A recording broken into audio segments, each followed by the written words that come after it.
I have tons of thoughts on that from my other research I've done. It was like, this is kind of a disappointing answer, but one is we got to start with ourselves.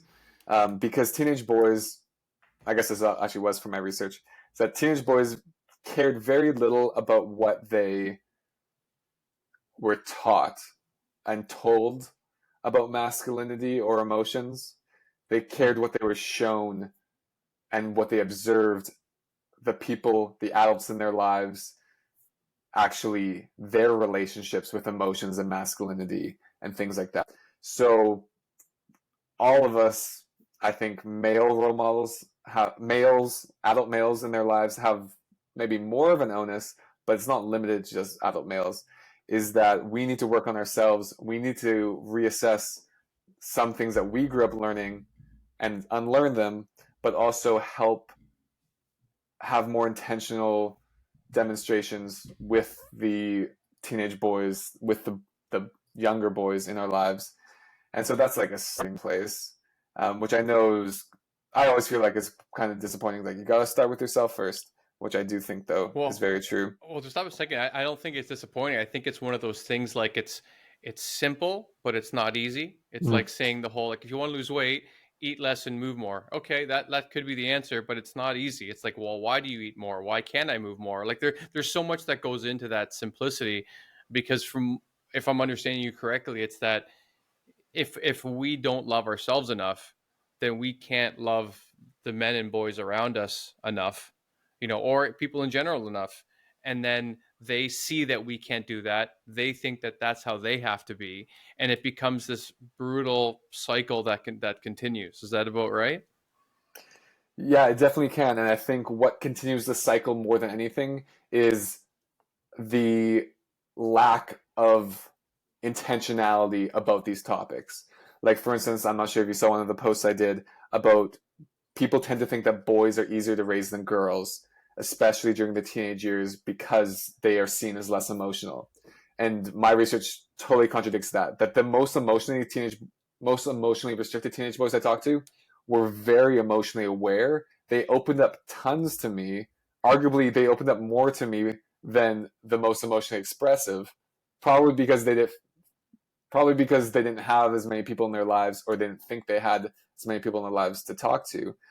But these aren't the stereotypical emotionally ignorant or just non-emotional teenage boys that so many people think of. They're very sensitive to the emotions of other people as well as themselves, even if they need help in guidance in managing their own emotions. But the kind of I do talks on different topics, and kind of how some of the most important areas I think to prize apart is like, what are the stories that we've learned about emotions? What's our relationship with emotions? What are the stories we've learned about our relationship with masculinity? And then what are stories in our relationships with our father figures? And for what is our relationship with our mother figures? Kind of being 4 key areas for introspection to discuss. And I think what's hard is that most teenage boys aren't going to be like, hey, mom and dad, I want to talk about this. Can you show me guidance in this area? But the fact is that they feel alone, that they will appreciate, even if from a distance, an openness, a lack of judgment to talk about things. And so one of the things that I recommend is something I call masculinity vaccinations, which is That's I don't know how tremendous. that sounds, but I Yeah, kind yeah. of borrowed the term from Dr. Becky Goodenside, a parenting expert, who talks about anxious kids giving them emotional vaccinations. So you tell them about what's going to come before they go through something anxious, so that it's less anxious in the moment. And I'm I writing that think down. that for preteen, teenage boys, we should be having conversations that kind of tell them, hey, you know what? When you go to high school, like, here are some dynamics that are going to be going on.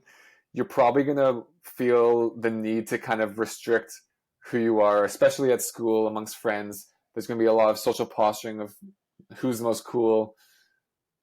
And I would just love to hear your thoughts on that, because just so you know, there's a lot, maybe this won't be you, but there's so many teenage boys out there who feel really alone in their experience, and they think that they're the only ones going through it. but that's actually the case. All the research shows this, and basically kind of showing them the cards as to, hey, teenage boys are going through this crisis. Here's kind of what it looks like, and kind of preparing them for it.